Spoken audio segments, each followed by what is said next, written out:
My name is Layla. I'm a mother, but I have only one daughter. My heartbeat, my joy. Her name is Amira. She's 27 now, radiant and full of promise. She graduated with honors, secured a solid job, and carries herself with a grace that makes me proud every single day. My husband, Yusuf, and I have done everything to ensure her happiness.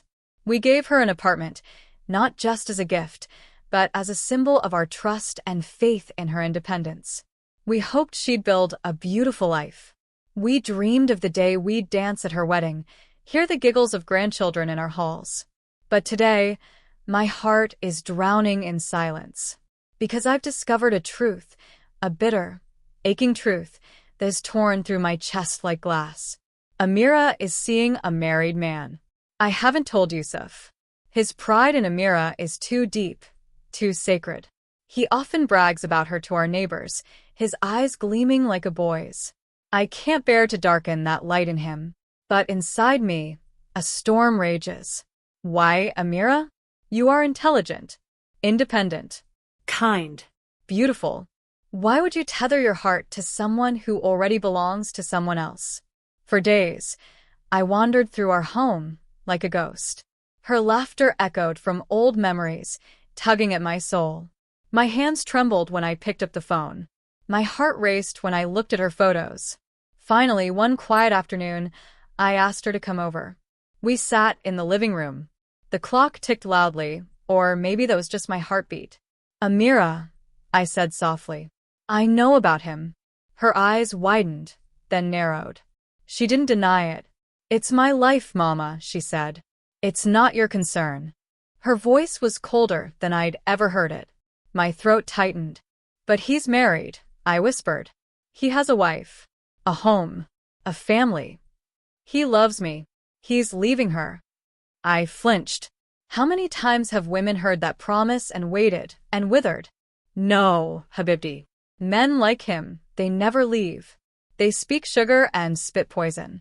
Her tone hardened. If you tell his wife, I will never forgive you. The words cut. My own daughter, my Amira, spoke like a stranger. My vision blurred with tears. I am your mother.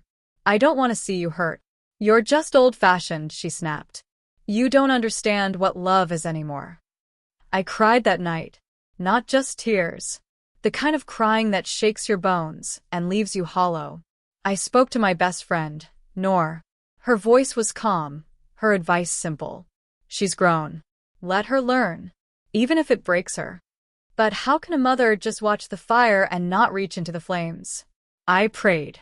Every night, I stared at the ceiling and begged God to show her the truth, to protect her from heartbreak, to give her clarity. I remembered her little hands clutching mine, her innocent dreams, the bedtime stories, the whispered promises that I'd always be there for her. What happened to those days? Was she lonely? Was it love or illusion? I asked her again one day. What if he never leaves? He will, she insisted. What if he's lying? Then let me make that mistake. And with that, she walked away again. This time, a little farther. Weeks passed. She stopped calling. Yusuf asked if she was just busy. I nodded. How could I tell him? Then one evening my phone rang. My hands trembled again when I saw her name. Can I come over, Mama? Her voice was not her voice. It was small. Tired. Yes, I whispered, swallowing the fear. When she came, I saw the truth before she spoke. Her eyes were rimmed red, her shoulders heavy. He lied, she said. He didn't leave her. He blocked me. She stared down at her hands like they were covered in shame. I gave him everything. I believed him. I reached for her hand and held it as tightly as I could. My sweet girl, I said, you are not broken. You are not foolish. You are human. She cried into my arms the way she used to when she was a little girl with scraped knees. I feel stupid, she whispered. No, I said. You feel love. That is not stupid. But love should never make you feel invisible. In that moment, something shifted. She didn't need judgment. She needed my embrace. My forgiveness was already there, waiting. You will heal, I told her. You will rise again. You are not the mistake. He is. For the first time in weeks, a fragile warmth returned to our home. I kissed her forehead. I love you, I said. Thank you, Mama, she whispered. Thank you for still being here. Final words. And just like that, hope returned. She is still hurting, yes. But she is here. She is home. And she is ready to begin again. To anyone out there who feels lost in love, remember this. True love never hides.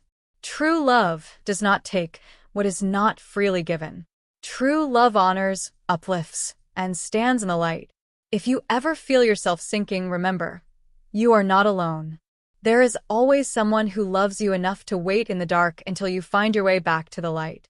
Because a mother's love never ends. Thank you for listening to this story. If it touched your heart, please like, subscribe, and share it with someone who might need it. Stay strong. You are worthy of a love that is whole and true.